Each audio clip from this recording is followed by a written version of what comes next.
In this part of the Master Key System, Charles Haanel covers the topics of things that we worship, the mental world, concentration, and intuitive powers. So let's get into it.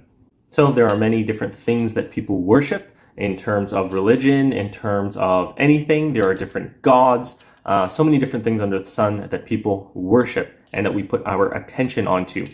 And for the highest purpose, for the highest reasons that we do these things is to focus on them and to embody the characteristics that these items, idols, avatars, gods represent. We ultimately want to worship these items, these idols, and these gods to embody the characteristics that they have so that we can have them in our life and have those things in our personality to go the places that we want to go and to get the things that we want. In today's day and age, we apparently worship a god or an idea of love, and that we are all loving. And this is what the important thing is for us to worship and focus on. But in actuality, what do? We focus and worship things like wealth, power, fashion, status, all of these other things because we are paying attention to it, and therefore we are focused on it, we concentrate it, and we make it our life for those things that we worship.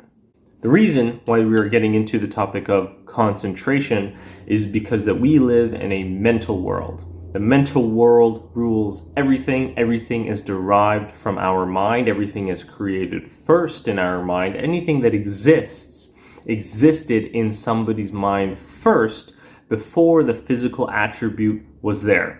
And in this part of the Master Key System, we dive into concentration. And most people have no idea what concentration actually is. There is an idea of concentration as being this forced effort, something that we really have to push towards and bend our mind and force it into this box or container or whatever page that we were working at. Maybe it's trauma from our days in school where we were focused on something and it's this immense mental strain. We learn in this part of the Master Key System that is not what concentration is. Concentration is a steady, uneven, broken flow of thought in a direction. And this does not have to be brought by struggling and bending our mind and forcing it. Instead, we can think of it like an actor. An actor, when they are playing a character, they are so fully engrossed in their thought, they are so fully involved in it, they are embodying it so much that they even forget themselves. And to be so fully engrossed in our thought means that we forget ourselves. We're so involved in it. This will bring about invisible forces that correlate with that thought and the vibration that we are embodying. We can think about a child who is playing a game. When we see kids playing, they are so involved in it, whether it might be at the sandbox, the playground, playing with Legos or some other building material. They're so involved in it that when they start to play, they get more and more and more extravagant ideas. The kid who's playing in the sandbox and building castles starts off with one little thing, and they have so many ideas that they just keep on building and building because more ideas are coming to them that correlate to the state that they are in. When we think about this example, we can understand that the same happens to us for the things that we are thinking about, and the vibration that we are embodying in this current moment will determine what we get. And this practical value comes when we are thinking about our desire, when we are thinking about the things that we want. This will embody certain emotions that will become a magnet for future events and circumstances that correlate with our current state. Now, when we consider our desires and the practical value that this has, we want to understand what we are bringing about has to be in accordance with natural law, has to be for the greater good, for all of existence. And that may sound like a tall task, but just think about it. Someone who, with their free time, might be wasteful with their free time. They might be lazy or engage in bad habits. Now, look at this from the perspective of the universe. Would you give this person more time? AKA, would you invest more in this person when you know if they had more free time or money that they would only put it into being lazy or into bad habits? So when we look at this as a perspective of the universe making an investment, the universe would want to make an investment in something that would get a good return.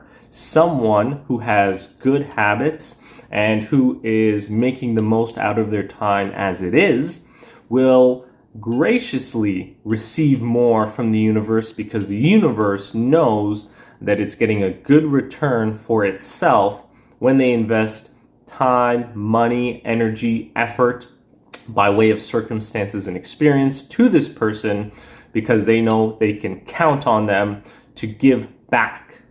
We know that the mental world rules our existence, and we need to become the creator of our mental world. We need to rise above the five senses and instinctive habits that we have to get to higher planes of existence in the mental world. This is not always easy. We can even think of ourselves right now in this moment, since we have been watching this video, how many thoughts have occurred in our mind and what has been the nature of those thoughts.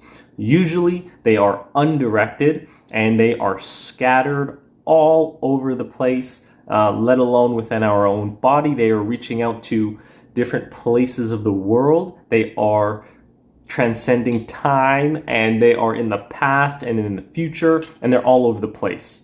So what we need to do is to understand that this is the creator of our existence, and that we need to be in control of this, and this comes by having a regulated nervous system. There is no way that we can create our desires if our thoughts are all scattered, let alone to think about the thing that we want for any longer than 5 seconds. We need to have an idea in mind that is attractive. It will naturally be attractive. We won't have to force ourselves to think about the things that we actually want. We need to avoid the persistence of the pain and focus on what we want. If we want health, we don't focus on eradicating disease. We focus on absolute health and energy. If we are looking forward to having an abundance of money, we do not look at eradicating poverty and erasing that from our life. We focus on the wealth and poverty itself. The mind is an incredible powerhouse. It is an engine, but the engine can only function as powerfully as we let it. And if we keep on focusing on problems of disease, disaster, and destruction that can be outside sources that influence us to focus in certain directions, how powerful is that engine going to run? Is it going to be motivated? The correlation of the ideas that we have in our mind to the emotional energy are what will bring together our desires with our emotions. That will lead to being a magnet for thoughts coming in our mind, to be so absorbed in it that we don't even think about anything else. Nothing else is a possibility when we are so engrossed in an attractive idea, goal, our desire. Nothing else can penetrate our mind.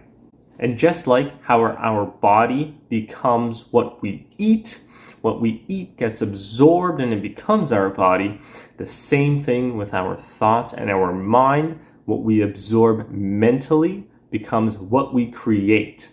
And as a final part, before we get into our practical part of the master key system, when we get these ideas, when we're so absorbed in our desire, we will get intuitive perception.